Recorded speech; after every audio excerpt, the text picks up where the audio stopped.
In this episode, we go searching for the speedometer gear on a C4 Ford transmission.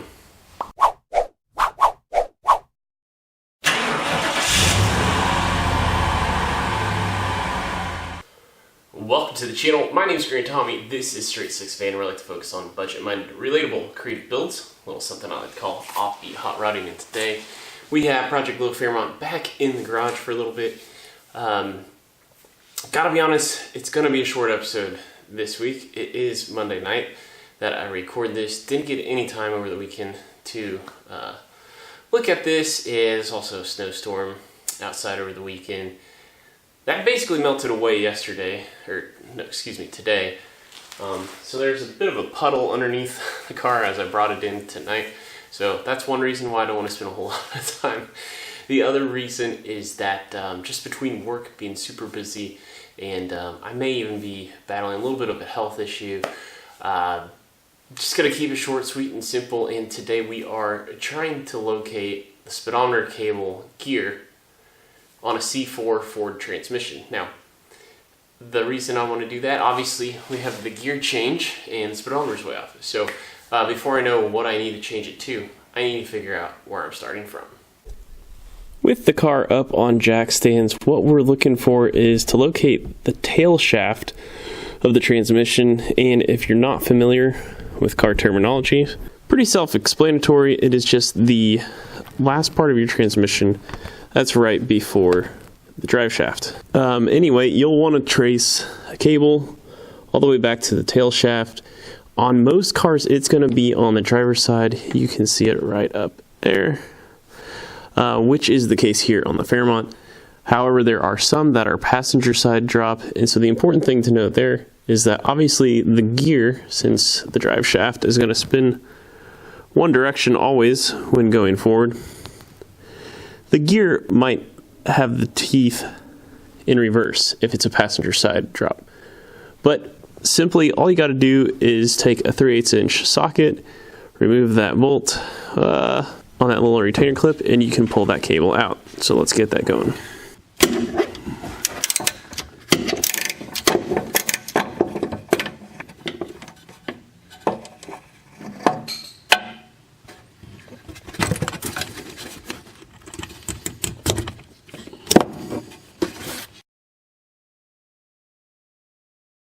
With that, you can see I have the green, I'm going to call it almost like a seafoam green gear. Now, Ford has basically color-coded their gears based on their tooth count. And you can buy them in like a 5-pack. Relatively inexpensive, but I have a follower who has offered to send me. He bought the 5-pack and he's got basically 4 laying around. So I think I'm gonna do that. Now, to remove the gear, there's just a little retainer clip, and there we go, dripping ATF all over the place. The good news is that looks, not a bad color for the age of what the car is, but just a little retainer clip here on the back that you pop off, pry off, and then you can slide that off, put the new gear on, and you're good to go. Like I said, I'm not doing that swap tonight. I just wanted to get a reference point so I can DM my follower, and we can figure out what gear we need to do from there. Now, there are plenty of charts online that you can find that help you navigate, what color is what tooth count and what direction you need to go when you do a gear change. And that's exactly what I'm going to do. Okay, so remember where we started from. Since I've tossed my 7.5 rear end out of Project Low Fairmont, the only thing I have left is this door tag, which has axle code B on it, which tells me from a decoder chart that stock was a 247-to-1 rear end ratio. So I'm going to keep that in mind because we've jumped from a 247-to-1 up to a 327-to-1.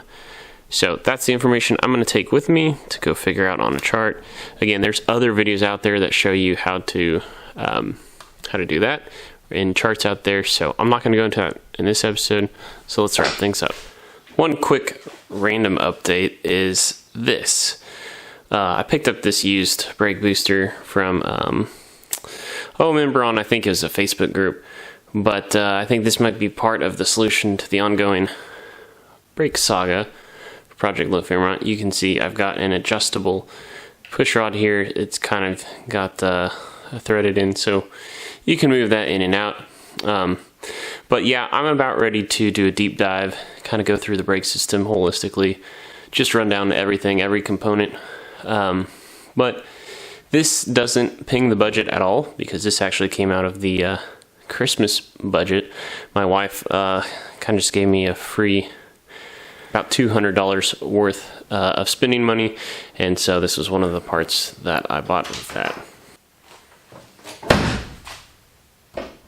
Okay, so I always forget that when I jack up a unibody car like this, the door doesn't like to shut, because we're kind of doing this thing to the car. So we'll get the car back on the ground and we'll shut the door properly. But that's going to do it for this episode. I know it was short. Hope you guys learned something. Like, comment, share, subscribe. That's going to do it for this episode. Until next time, peace out.